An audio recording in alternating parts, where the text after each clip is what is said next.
ஓம் சாந்தி 11/3/2023 சாகார முரளி.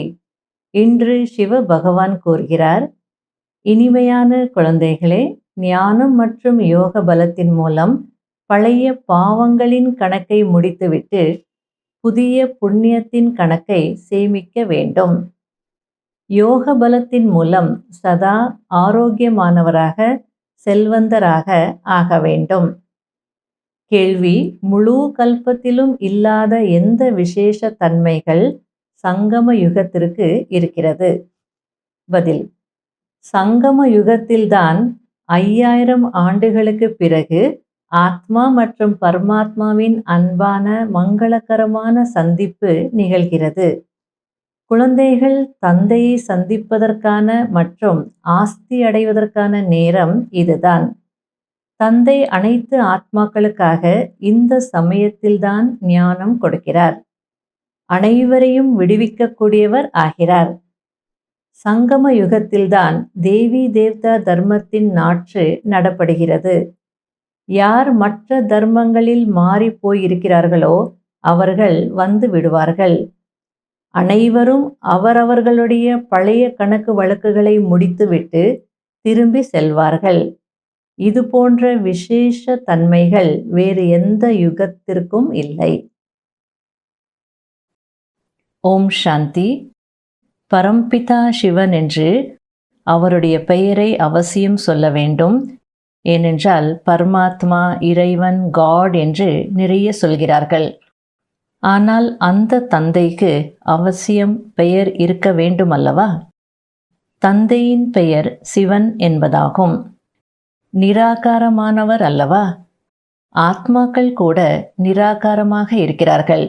இங்க வந்து சாகாரமானவர்களாக ஆகிறார்கள். அதாவது ஆத்மாக்கள் கூட நிராகார ரூபத்தில் சரீரமற்ற நிலையில தான் இருப்பாங்க, பரமாத்மா போலவே.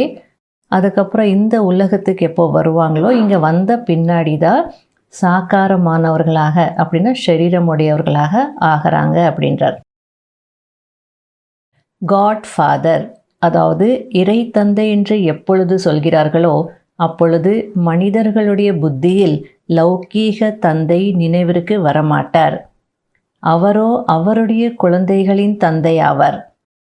ஆனால் ஹே பரம்பிதா என்று சொல்லும்போது புத்தி மேலே சென்று விடுகிறது. ஆத்மாதான் நினைவு செய்கிறது. லௌகீக தந்தையையும் கூட ஆத்மாதான் நினைவு செய்கிறது. அவர்தான் ஷரீரத்தை கொடுக்கிறார். பிறகு ஆத்மாக்களின் உண்மையான தந்தை யாரோ அவரையும் நினைவு செய்வார்கள் அல்லவா?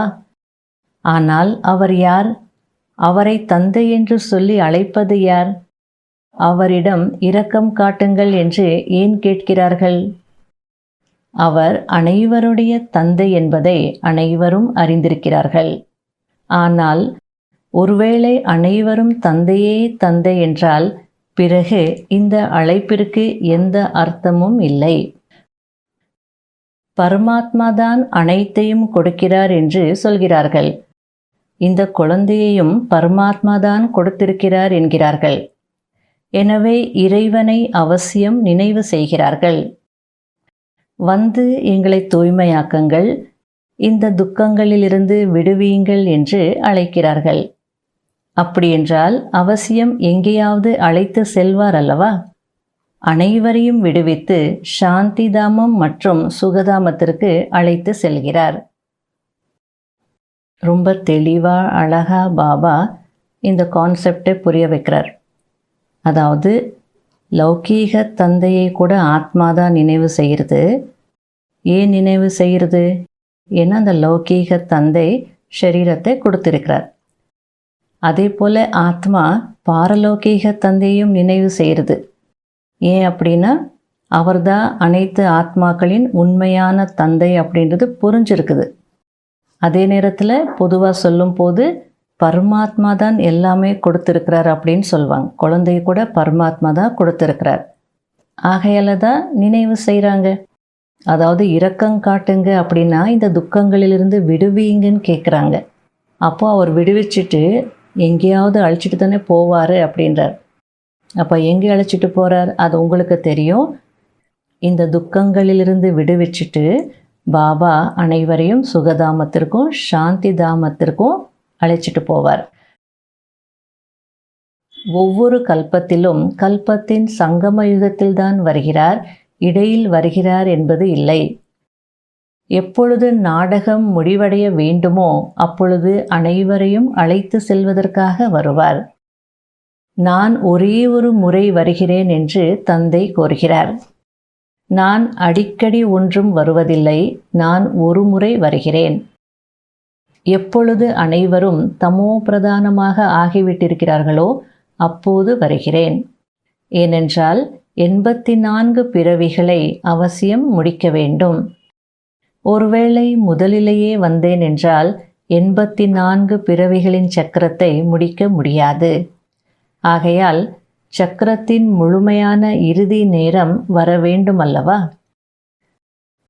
அதாவது எல்லா ஆத்மாக்களையும் நான் அழைச்சிட்டு போகணும் அப்படின்னா நான் கடைசியில் தானே வரணும். இடையில் வந்துட்டா, துவாபர யுகத்தில் வந்துட்டா, அல்லது கலியுக ஸ்டார்டிங்கில் வந்துட்டா, கலியுக கடைசியில் வரக்கூடிய ஆத்மாக்களை யார் அழைச்சிட்டு போக முடியும்?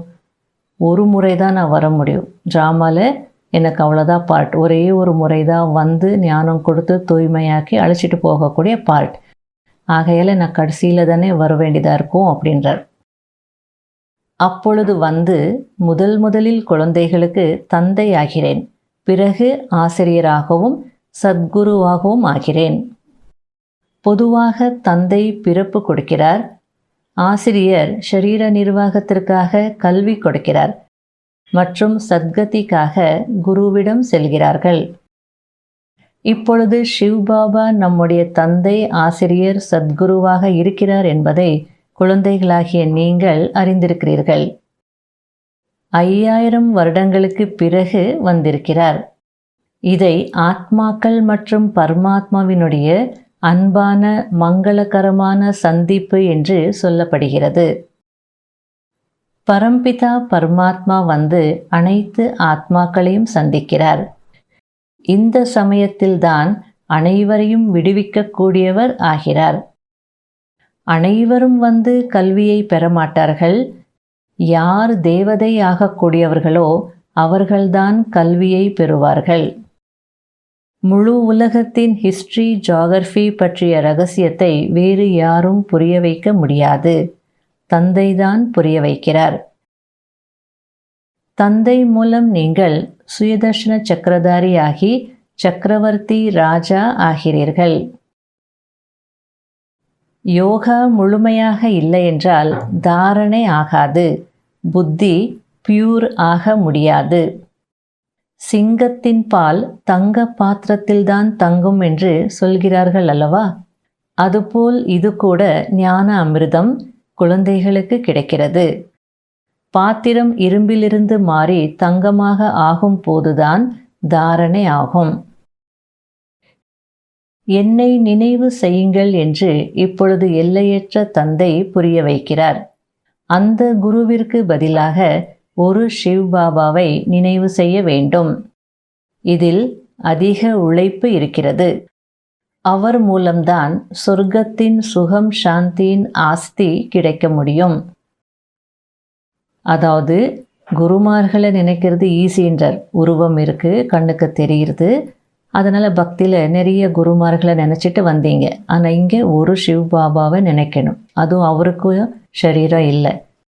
ஆகையால் இதில் கண்டிப்பாக உழைப்பு இருக்குது அப்படின்றார். ஆனால் அந்த உழைப்பை நீங்கள் செய்துட்டீங்க அப்படின்னா சொர்க்கத்தின் சுகம், சாந்தி, ஆஸ்தி கிடைச்சிடும். ஏன்னா இது அவர் மூலம்தான் கிடைக்குது, வேறு யார் மூலமாக கிடைக்க முடியாது. அடுத்தது பாபா, முன்பெல்லாம் தானியங்கள் எவ்வளவு மலிவாக இருந்தது, அப்படி என்றால் சத்தியுகத்தில் எவ்வளவு மலிவாக இருக்கும். இங்கே தங்க நாணயத்தின் மதிப்பு 100 ரூபாய் என்றால் அங்கே 1 பைசாவாக இருக்கும். எனவே எவ்வளவு வித்தியாசம் இருக்கிறது. ஆக உங்களுக்கு ஒரு பிறவியின் படிப்பின் மூலம் 21 பிறவிகளுக்கு ராஜ்யம் கிடைக்கிறது என்றால் வேறு என்ன வேண்டும்? அதாவது ஒரு 2 ஜெனரேஷன்ஸ்க்கு முன்னாடி பார்த்தீங்கன்னா அவங்க என்ன சொல்கிறாங்கன்னா, எங்கள் காலத்தில் ஒரு பவுனுடைய விலை 9 ரூபா தான், 8 ரூபா தான் இருந்ததுன்னு சொல்கிறாங்க. கல்யாணத்தில் தாம்பூலத்தில் அந்த தங்க காசு வச்சு கொடுப்பாங்களா எல்லாருக்கும். 2 ஜெனரேஷன்ஸ் முன்னாடியே இப்படி இருந்தது அப்படின்னா துவாபர யுகத்தில் எப்படி இருந்திருக்கும்? அப்போ சத்தியுகத்தில் எப்படி இருந்திருக்கும்? 1 பைசான்னா என்ன, அவ்வளோ மலிவாக இருந்திருக்கு இல்லையா அப்படின்றார். அதனால்தான் தங்க யுகம் அப்படின்றார் பாபா. பாபா ஒவ்வொரு விஷயத்திற்கும் ஆலோசனை கொடுக்கிறார். திருமணத்திற்கு செல்ல வேண்டும் என்றால் பழங்களை மட்டும் வாங்கி சிவ்பாபாவின் நினைவில் சாப்பிடுங்கள், அப்போது அது தூய்மையாகிவிடும். அதாவது பாபா என்ன சொல்ல வர்றார் அப்படின்னா, உங்களுக்கு ஏதாவது குழப்பம் இருந்ததுன்னா கேளுங்க, ஒவ்வொரு விஷயத்துக்கு நான் ஆலோசனை கொடுக்குறேன். பாபா திருமணத்திற்கு போகலாமா? தாராளமாக போகலாம். போனால் அங்கே சாப்பிட வேண்டியதாக இருக்குமே, ஃபோர்ஸ் பண்ணுவாங்களே, சாப்பிட சொல்லுவாங்களே அப்படின்னு கேட்பாங்க. அதுக்கு பாபா அவங்களுக்கு ஆலோசனை கொடுக்குறார், யுக்தி கொடுக்குறார். பழங்களை கேட்டு வாங்கி சாப்பிடுங்க. உங்கள் வீட்டில் நாங்கள் சாப்பிடணும் அவ்வளோதானே, அது சாப்பாடு தான் சாப்பிட்ணுன்னு ஒன்றும் இல்லை, நீங்கள் எங்களுக்கு பழங்கள் கொடுங்க அப்படின்னு சொல்லி பழங்களை கேட்டு சாப்பிடுங்க, அப்போ தூய்மை ஆயிடுவீங்க அப்படின்றார். நல்லது. பாப்தாதாவினுடைய இனிமையிலும் இனிமையான காணாமல் போய் கண்டெடுக்கப்பட்ட பிராமண குலபூஷணர்கள், சுயதர்ஷன சக்கரதாரி கண்ணின் மணிகளுக்கு அன்பு நினைவுகள் மற்றும் காலை வணக்கம். ஆன்மீக குழந்தைகளுக்கு ஆன்மீக தந்தையின் நமஸ்காரம். கடைபிடிக்க வேண்டிய முக்கியமான சாராம்சம். முதல் பாயிண்ட், தந்தையிடமிருந்து என்ன ஞான செல்வம் கிடைத்திருக்கிறதோ அதை தானம் செய்ய வேண்டும். மறைமுகமான ரீதியில் படிப்பை படித்து 21 பிறவிகளுக்கான ராஜ்யத்தை அடைய வேண்டும். 2வது பாயிண்ட், மற்ற அனைவருடைய நினைவை மறந்து ஒரு தந்தையை, அதாவது சத்தியமான தந்தை, சத்தியமான ஆசிரியர், சத்குருவின் ரூபத்தில் நினைவு செய்ய வேண்டும். வர்தானம். ஆன்மீக போதையின் மூலம் துக்கம் அசாந்தியின் பெயர் அடையாளத்தை முடிக்கக்கூடிய அனைத்து பிராப்திகளின் சொரூபம் ஆகுங்கள். ஆன்மீக போதையில் இருப்பது என்றால் போகும் போதும் வரும்போதும் ஆத்மாவை பார்ப்பது அல்லது ஆத்ம அபிமானியாக இருப்பதாகும். இந்த போதையில் இருப்பதினால் அனைத்து பிராப்திகளின் அனுபவம் ஏற்படும். பிராப்திகளின் சொரூபமாக ஆன்மீக போதையில் இருக்கும் ஆத்மாவின் அனைத்து துன்பங்களும் தூர விலகிவிடும். துக்கம் மற்றும் அசாந்தியின் பெயர் அடையாளமும் இருக்காது. ஏனென்றால் துக்கம் மற்றும் அசாந்தி தூய்மையின்மையினால் உற்பத்தி ஆகிறது. எங்கு தூய்மையின்மை இல்லையோ அங்கு துக்கம் அசாந்தி எங்கிருந்து வரும்? யார் தூய்மையான ஆத்மாக்களோ அவர்களிடம் இயல்பாக சுகம் சாந்தி இருக்கவே இருக்கிறது. ஸ்லோகன். யார் சதா ஒருவருடைய ஈடுபாட்டில் மூழ்கி இருக்கிறார்களோ அவர்கள்தான் தடையற்றவர்கள் ஆவார்கள். ஓம் சாந்தி. இன்றைய அவ்யக்த சமிகை. இப்பொழுது உயர்ந்த ஆத்மாக்களாகிய நீங்கள் உலகத்திற்கு நன்மை செய்யக்கூடியவர்களாக ஆக வேண்டும். அதற்காக நேரம் மற்றும் சக்திகளை தனக்காக மட்டுமல்லாமல் அநேக ஆத்மாக்களின் சேவைக்காகவும் ஸ்டாக் சேமிப்பாக வேண்டும். ஒருவேளை வேஸ்ட் ஆகிக்கொண்டே இருக்கிறது என்றால் தன்னையும் நிரம்பியவன் என்ற அனுபவத்தை செய்ய முடியாது. எனவே தனக்காக, அதாவது தன்னுடைய விஷயங்களில் அவசியம் நேரம் மற்றும் சக்திகளை மிச்சப்படுத்துவதற்கான லட்சியத்தை வைத்துக்கொண்டே மிச்சப்படுத்துங்கள். ஏனென்றால் உலகத்தின் அனைத்து ஆத்மாக்களும் உயர்ந்த ஆத்மாக்களின் குடும்பமாகும். எவ்வளவு பெரிய குடும்பமோ அவ்வளவே சிக்கனத்திற்கான சிந்தனை செய்யப்படுகிறது. அதாவது உலகத்தில் கூட நம்ம பார்க்குறோம், குடும்பம் பெருசாக என்ன செய்வாங்க, சிக்கனம் செய்வாங்க இல்லையா? எவ்வளோ பெரிய குடும்பமோ அவ்வளவே சிக்கனத்திற்கான அந்த சிந்தனை செய்வாங்க. அதுபோல் முழு உலகமும் உங்களுடைய குடும்பம் அப்படின்றார் பாபா. ஆகையால் உலகத்தில் இருக்கக்கூடிய அனைத்து ஆத்மாக்களுக்கும் நீங்கள் கொடுக்கணும். அவங்க எல்லாருமே உங்களுடைய குடும்பத்தை சார்ந்தவங்க. ஆகையால் வேஸ்ட்டு பண்ணாதீங்க. தன்னுடைய விஷயங்களில் கூட தனக்காக கூட எந்த ஒரு சக்தியும் வேஸ்ட் பண்ணாதீங்க, நேரத்தை வேஸ்ட் பண்ணாதீங்க. அப்போ சேமிப்பாகும், அப்போ தான் மற்றவங்களுக்கு போய் சேரும் அப்படின்றார்.